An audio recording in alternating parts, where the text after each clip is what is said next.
জাকির নায়েক। আমার নাম গোলাপচাঁদ বিশ্বকর্মা। আমার প্রশ্নটা হলো, বকরি ঈদ এটা কিছুদিন পরেই হবে এই বছরে, আর মুসলিমরা তারা বিশ্বাস করে যে এই বকরি ঈদে তারা কোরবানি দেয় ছাগল, মহিষ, গরু, বিভিন্ন পশু। আর ইসলাম ধর্ম অনুযায়ী আহ, ইনসানিয়াত আর মানবতা খুব গুরুত্বপূর্ণ। প্রত্যেক মানুষ দয়া দেখাবে বিভিন্ন পশু পাখির প্রতি আর মানুষের প্রতি, সবার প্রতি তারা দয়া দেখাবে। মুসলিমরা যদি এটা বিশ্বাস করে তাহলে কেন তারা কোরবানি দেয় এই ছাগল, গরু বা মহিষ? বকরি ঈদে কেন এগুলো জবাই করে? মুসলিমরা যে কাজটা করে সেটা কি মানবতার পক্ষে আছে, মানে মানবতা বা ইনসানিয়াত?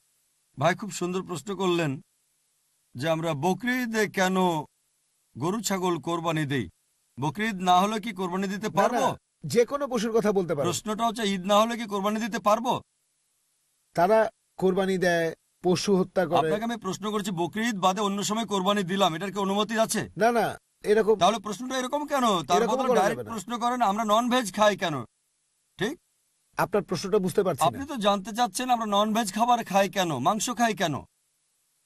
আমার প্রশ্নটা হলো বকরি ঈদের সময় নিয়ে আর অন্যান্য সময়গুলো। আচ্ছা ঠিক আছে, দুটোর উত্তর দিচ্ছি। বকরি ঈদে যেটা হয়, আল্লাহ পবিত্র করে বলছেন সূরা হজ অধ্যায় নম্বর 22, আল্লাহ সুবহানাহু ওয়া তাআলার কাছে মাংস বা রক্ত পৌঁছায় না, আল্লাহর কাছে পৌঁছায় তোমাদের তাকওয়া। অন্য ধর্মে এরকম না। অন্যান্য ধর্মে উৎসর্গের সময় পশু বলি দিয়ে ফেলে রাখে একটা বেদিতে একজন দেবতার সামনে। সেটা খায় কে? ঈশ্বর খান। ইসলাম ধর্মে যখন কোরবানি দেই আমরা কি করি? কমপক্ষে 1/3 অবশ্যই গরিব লোককে দিতে হবে, 1/3 দেব আত্মীয় আর বন্ধুদের, বাকিটা নিজের জন্য রাখবো। নিজের জন্য ম্যাক্সিমাম 1/3 রাখতে পারবেন। চাইলে আপনি পুরোটাই দান করে দিতে পারেন। তাহলে যখন কোরবানি দিচ্ছি তখন কি করছি? মানুষ জাতির উপকার করছি। আমরা তাদের জন্য খাবার দিচ্ছি। এখন কাউকে খাবার দেয়া এটা কি ভালো না খারাপ? খাবার দেয়া যাতে মানুষ উপকার পেতে পারে, এটা কি ভালো না খারাপ? ভালো। মানুষের জন্য এটা ভালো না খারাপ? ভালো। তাহলে ইসলাম হচ্ছে মানবতার ধর্ম। আপনি প্রশ্ন করতে পারেন যে প্রাণীদের কেন হত্যা করা হচ্ছে? মানুষের জন্য ভালো, কিন্তু প্রাণীদের জন্য কি হচ্ছে? আর সত্যি বলতে একজন মুসলিম শুধুমাত্র ভেজ খাবার খেয়েও ভালোভাবে ধর্ম পালন করতে পারে। ননভেজ খাওয়া ইসলামের জন্য বাধ্যতামূলক না। তবে আল্লাহ যেহেতু আমাদেরকে অনুমতি দিয়েছেন ননভেজ খেতে, তাহলে আমরা সেটা খাবো না কেন?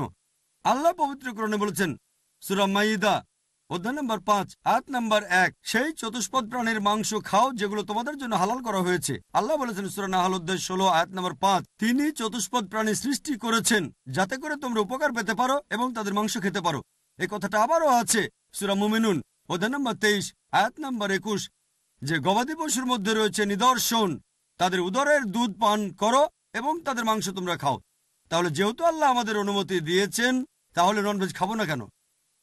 এবার লজিক্যাল কারণে আসি। এখনকার বিজ্ঞান বলছে যে নন ভেজ খাবারে, মাংস জাতীয় খাবারে প্রচুর ভিটামিন থাকে, আর এটাই একমাত্র খাবার যেখানে পরিপূর্ণ আমিষ আছে। আমাদের মানুষের শরীরে 23 রকমের অ্যামিনো অ্যাসিড আছে যেগুলোর প্রয়োজন হয়। এগুলোর মধ্যে 8টা অ্যামিনো অ্যাসিড শরীর তৈরি করতে পারে না, এগুলো পাই আমরা খাবার থেকে। এমন কোনো ভেজ খাবার নেই যেখানে এই 8টার সবগুলোই পাবেন। শুধুমাত্র মাংস জাতীয় বা নন ভেজ খাবারেই এই 8টা অ্যামিনো অ্যাসিডই পাবেন। এছাড়াও যদি আপনারা দাঁত পরীক্ষা করেন তৃণভোজী প্রাণীদের, গরু, ছাগল, ভেড়া, তাদের দাঁতগুলো সমান। তারা শুধু ভেজ খাবার খায়, মাংস খেতে পারে না। এরপর যদি দাঁত পরীক্ষা করে দেখেন মাংসাশী প্রাণীদের, বাঘ, সিংহ, চিতাবাঘ, তাদের মুখের দাঁতগুলো সূচালো যাতে মাংস খেতে পারে, এই জন্য তাদের দাঁতগুলো থাকে সূচালো। তারা শুধু মাংসই খায়, ভেজ খাবার তারা খেতে পারে না। যদি আয়নার সামনে দাঁড়িয়ে আপনার দাঁতগুলো দেখেন, আমাদের সূচালো দাঁত আছে, আবার সমান দাঁতও আছে। আমরা সব ধরনের খাবারই খেতে পারি। যদি আল্লাহ চাইতেন শুধু ভেজ খাবারই খাবো, তাহলে আমাদেরকে সূচালো দাঁত দিলেন কেন? ননভেজ খাওয়ার জন্য। এছাড়াও তৃণভোজী প্রাণীদের যে পরিপাকতন্ত্র, গরু, ছাগল বা ভেড়ার শুধু ভেজ খাবার হজম করতে পারে, ননভেজ হজম করতে পারে না। আর মাংসাশী প্রাণীদের পরিপাকতন্ত্র, বাঘ, চিতাবাঘ, সিংহ শুধু মাংস হজম করতে পারে, ভেজ হজম করতে পারে না। আবার মানুষের যে পরিপাকতন্ত্র, সেখানে আছে ক্ষুদ্রান্ত এবং বৃহদান্ত্র। ভেজ খাবার হজম করতে পারে, নন ভেজ হজম করতে পারে। যদি আল্লাহ চাইতেন যে আমরা শুধু ভেজ খাবারই খাবো, তাহলে দুটোই হজমের পরিপাকতন্ত্র দিলেন কেন? এছাড়াও অনেক ভুল ধারণা আছে যে হিন্দুদের নন ভেজ খাবার খাওয়া উচিত না। এটা ভুল ধারণা। যদি হিন্দু ধর্মগ্রন্থ পড়েন, এটা আছে মনুস্মৃতিতে অধ্যায় নম্বর 5 অনুচ্ছেদ 30। ঈশ্বর প্রাণী বানিয়েছেন, তাদেরকে কেউ খাবে আর কাউকে খাবে অন্যরা। যদি তুমি খাওয়ার জন্য সৃষ্টি করা প্রাণী খাও তাহলে কোনো পাপ হবে না।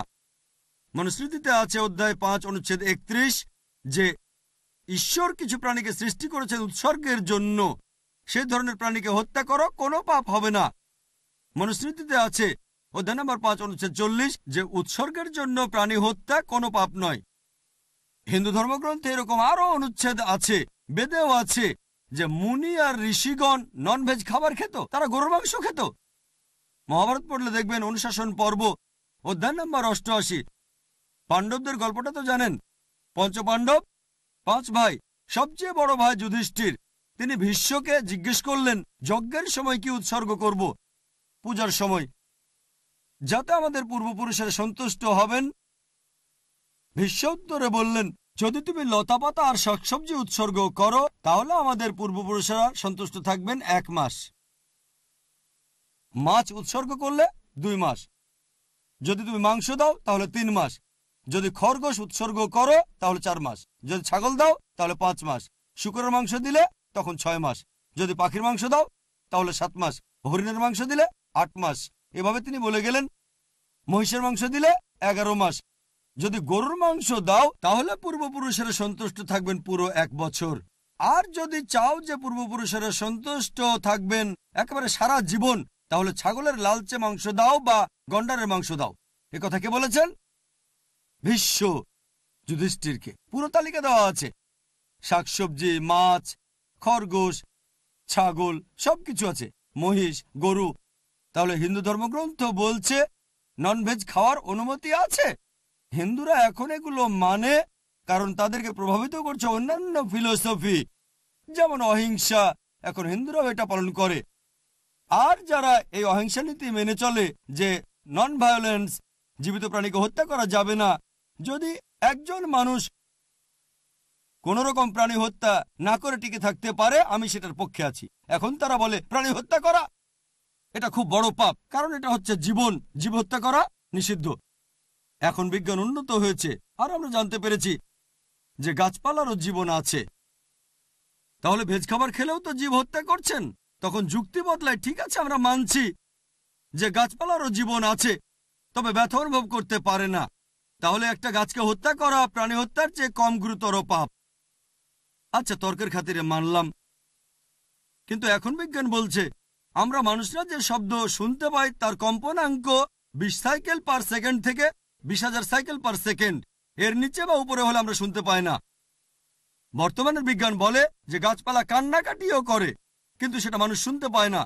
আমেরিকার এক কৃষক একটা যন্ত্র বানিয়েছেন যেটা দিয়ে গাছের কান্না মানুষ শুনতে পাবে আর জানতে পারবে কখন গাছের পানি লাগবে। তখন হয়তো বলবেন, আচ্ছা ঠিক আছে, মানলাম যে গাছপালা যন্ত্রণা অনুভব করতে পারে, তবে এদের 2 বা 3টা ইন্দ্রিয় কম আছে, তাই গাছপালা হত্যা করা কম গুরুতর পাপ পশু পাখি হত্যার চেয়ে তাদের ইন্দ্রিয় 5টা। আচ্ছা, তর্কের খাতিরে এটাও মানলাম যে গাছপালা 2টো ইন্দ্রিয় কম থাকে পশু পাখির চেয়ে। আপনাদের একটা প্রশ্ন করি, যে ধরেন আপনার ভাই, আল্লাহ না করুন, ধরেন সে জন্মালো বোবা আর কালা হয়ে, আর বড় হওয়ার পরে তাকে কেউ মেরে ফেললো, তখন কি জজের কাছে গিয়ে বলবেন, মাই লর্ড, এই খুনিকে কম শাস্তি দেন কারণ আমার ভাই ছিল বোবা আর কালা? এভাবে বলবেন? আপনি জজকে বলবেন তাকে বড় শাস্তি দেন, আমার ভাই ছিল মাসুম, সে শুনতো না, বলতে পারতো না। তাই ইসলাম ধর্মে এমন না যে 2টো ইন্দ্রিয় কম বা 2টো বেশি। আল্লাহ পবিত্র কোরআনে বলেছেন সূরা বাকারা অধ্যায় 2 আয়াত 168, তোমরা বৈধ আর পবিত্র খাদ্যবস্তু থেকে আহার করো, যেটা ভালো পবিত্র সেটা খেতে পারেন। আর এছাড়াও যদি অমুসলিমরা তারা নন ভেজ খাবার খেতে না চায়, আমার কোনো সমস্যা নেই, আপত্তিও নেই। শুধুমাত্র যখন বলছেন এটা পাপ, মানবতার বিরুদ্ধে, তখন আমি উত্তর দিচ্ছি। এমনিতে অমুসলিমরা ভেজ খাবার খেলে সেটা আমার জন্য ভালো। যদি সব অমুসলিম নন ভেজ খাওয়া শুরু করে দেয় তাহলে গরু ছাগলের মাংসের দাম বেড়ে যাবে। তাই ব্যক্তিগতভাবে আমার আপত্তি নেই।